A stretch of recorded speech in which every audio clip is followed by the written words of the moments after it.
से बड़ी खबर आ रही है कुचामन हत्याकांड को लेकर। ये खबर है टोंक तक पहुंचे कुचामन हत्याकांड के आरोपी। 3 आरोपी टोंक के जोधपुर या धाम तक पहुंच गए। पुलिस के आने से पहले कार छोड़कर फरार हो गए। आरोपी के फरार होने के बाद पुलिस पहुंच पाई। गेस्ट हाउस मैनेजर और मंदिर में लोगों से पूछताछ हो रही है। सीसीटीवी खंगाले जा रहे हैं। आरोपियों का पीछा हो रहा है। लोकल संपर्क की भी तलाश है। बदमाशों को ट्रेस करने में फिलहाल पुलिस जुटी हुई है। आपको बता दें टोंक से इस वक्त एक बड़ी खबर आ रही है। कुचामन हत्याकांड के 3 आरोपियों के जोधपुरिया धाम में होने की खबर थी। पुलिस के आने से पहले ही कार छोड़कर ये तीनों फरार हो गए। इनके फरार होने के बाद पुलिस पहुंच पाई। अब गेस्ट हाउस मैनेजर और मंदिर में लोगों से पूछताछ हो रही है। सीसीटीवी खंगाले जा रहे हैं। आरोपियों का पीछा हो रहा है। बदमाशों के लोकल संपर्क की तलाश हो रही है। ट्रेस करने में फिलहाल पुलिस जुटी हुई है।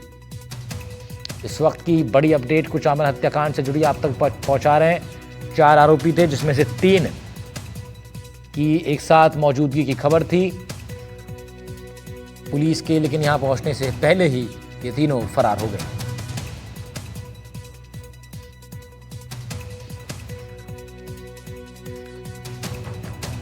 कुचामन हत्याकांड से संबंधित 2 तस्वीर आपको दिखा रहे हैं। एक तरीके से टोंक में सुराग मिले हैं। पुलिस की टीम मौजूद है और इधर जहां गाड़ी आपको दिखाई दे रही है वही गाड़ी है जिसमें सवार थे तीनों और इस गाड़ी को छोड़कर ये मौके से फरार हो गए। रवीश टेलर हमारे सहयोगी टोंक से जुड़ रहे हैं लाइव, उनका कर लेते हैं रुख। जी रवीश, क्या जानकारी मिल रही है? लगभग पुलिस पहुंच गई थी, बेहद करीब थी आरोपियों के।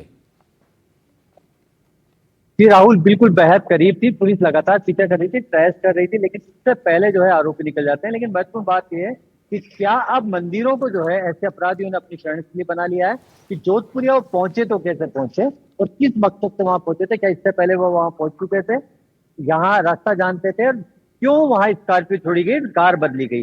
पुलिस अब सभी पहलुओं की जांच कर रही है। पुलिस ने मंदिर में बात की है। वहीं जो है जिस गेस्ट हाउस के बाहर कार मिली थी वहां से भी जो है मैनेजर से पूछताछ की। एक बड़ा एक्शन पुलिस का अब ये भी देखने में आया है कि टोंक पुलिस ने अब से कुछ घंटे पहले जो है हाईवे किनारे जो है तमाम जो होटल रेस्टोरेंट्स वगैरह हैं जहां कमरे ठहरने के, वहां भी जो है रिकॉर्ड खंगाला है। कुछ लोगों को 151 में जो है गिरफ्तार किया संदिग्ध अवस्था में। तो ऐसी सूरत में देखने वाली बात होगी कि होटलों का रिकॉर्ड जो है होता है पुलिस सभी होटल्स का जो हाईवे किनारे है उनका, लेकिन सीसीटीवी फुटेज के आधार पर जो है पुलिस कहीं ना कहीं जो है आगे बढ़ रही है और बहुत बेहद करीब है। यानी कि पुलिस और अपराधियों के बीच में कोई लंबी चौड़ी दूरी नहीं है। लेकिन देखने वाली बात यह होगी कि कब खुलासा होता है, कब जयपुर की पुलिस या कुचामन सिटी की पुलिस जो है इन अपराधियों को जो है गिरफ्तार करने में कामयाब होती है। क्योंकि रंगदारी का मामला है, बड़ा मामला है। पहले धमकी दी जाती है, बाद में जो है व्यापारी की हत्या कर दी जाती है। गहरा आक्रोश भी कुचामन सिटी में देखने को मिला था। उसके बाद पुलिस की जो तमाम टीमें हैं वो काम कर रही थी और जो ये घटना है जोधपुरिया मंदिर की वो बेहद करीब थी। लेकिन क्या कोई ऐसा सूत्र था उनके पास भी कि पुलिस से आने से पहले ही वो लोग निकल गए? बिल्कुल रवीश, और 3 आरोपी ये थे। अब क्या कुछ योजना पुलिस अपनी बना रही है? किस तरीके से अब इनको ट्रैक किया जाएगा? देखिए, एक बात तो महत्वपूर्ण यह है कि निवाई वनस्थली से जोधपुरिया का एकमात्र रास्ता है और वहां सीसीटीवी कैमरे जो है न सिर्फ मंदिर में लगे हुए हैं बल्कि जो है वहां गेस्ट हाउस में भी है, वनस्थली वाला जो रोड है उस पर भी है। तो उस सूरत में पुलिस ने ये तो ट्रेस कर लिया है कि उन्होंने आरोपियों ने वहां से फरारी का रास्ता कौन सा चुना है और उस ट्रैक पे पुलिस काम कर रही है। लेकिन महत्वपूर्ण ये था कि 3 अपराधी, क्योंकि सीसीटीवी फुटेज भी मिले होंगे पुलिस को, पहले भी उनके पास फुटेज रहे होंगे, कुछ क्लू भी मिले होंगे, लेकिन लोकल सूत्र भी था क्या?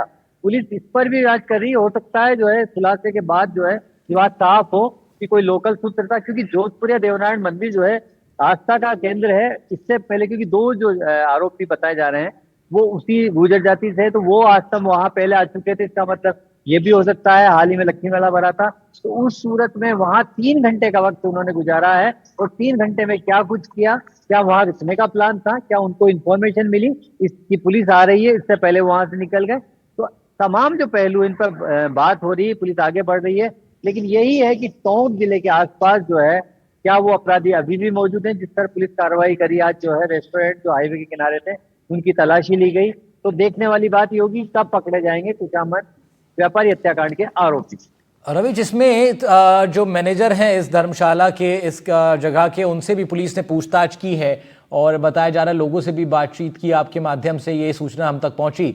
क्या कुछ जानकारी उनकी तरफ से मिल पाई? क्या वो लोग इनको पहले से जानते थे? क्या ये लोग इस धाम में आते रहते थे इसलिए किसी को शक नहीं हुआ, या इसीलिए इन्होंने सोचा कि ये जगह सेफ रहेगी क्या कारण था कि यहाँ पर आकर के रुके, और क्या मैनेजर से जान पहचान थी पुरानी या क्या था? देखिए, जोधपुरिया धाम जो मंदिर है वो काफी प्रसिद्ध मंदिर है, जन जन की आस्था का केंद्र है। वहाँ सैकड़ों लोग प्रतिदिन आते हैं, यानी कि वहाँ हमेशा भीड़ रहती है। दूसरी बात ये है कि महत्वपूर्ण की टोंक जिले के एक बॉर्डर पर जो है मंदिर है, उसके बाद कोई रास्ता वहां से नहीं जाता, मासी डैम आ जाता है। तो उस सूरत में वो शरण स्थली के रूप में क्या इन आरोपियों ने, हत्यारों ने देखा था, क्योंकि उनकी लोकेशन के बाद पहले से थी वहां पहुंचने की, और वहां जो है धार्मिक आयोजन भी लगातार चलते रहते हैं, भोजनशाला भी चलती है। तो उस सूरत में हो सकता है उनका वहां रुकने का प्लान ठीक रहा है, हो। ठीक है। लोकल लेवल पे भी हो सकता है कुछ जानकारी निकल जाए, लेकिन सबसे महत्वपूर्ण यही है कि आखिर जोधपुरिया को क्यों चुना, क्योंकि इससे पहले भी जो है टोंक के अंदर लॉरेंस गैंग के कुछ गुर्गे जो थे उसी के आसपास पकड़े गए थे इस क्षेत्र में, और उसी के साथ जो है धमकी देने वाले आरोपी भी जो है निवासी क्षेत्र में देखे गए थे, पकड़े गए थे। तो दो महत्वपूर्ण चीजें थी कि पिछले 6 महीने में कुछ घटनाक्रम ऐसे घटे हैं, क्या निवाई का वो क्षेत्र जो है अपराधियों की शरणस्थली बन रहा है, ये महत्वपूर्ण है। ठीक है रवीश, बहुत शुक्रिया तमाम जानकारी के लिए आपका। रवीश टेलर हमारे सहयोगी जुड़ रहे थे इस खबर पर। आगे बढ़ रहे हैं अब।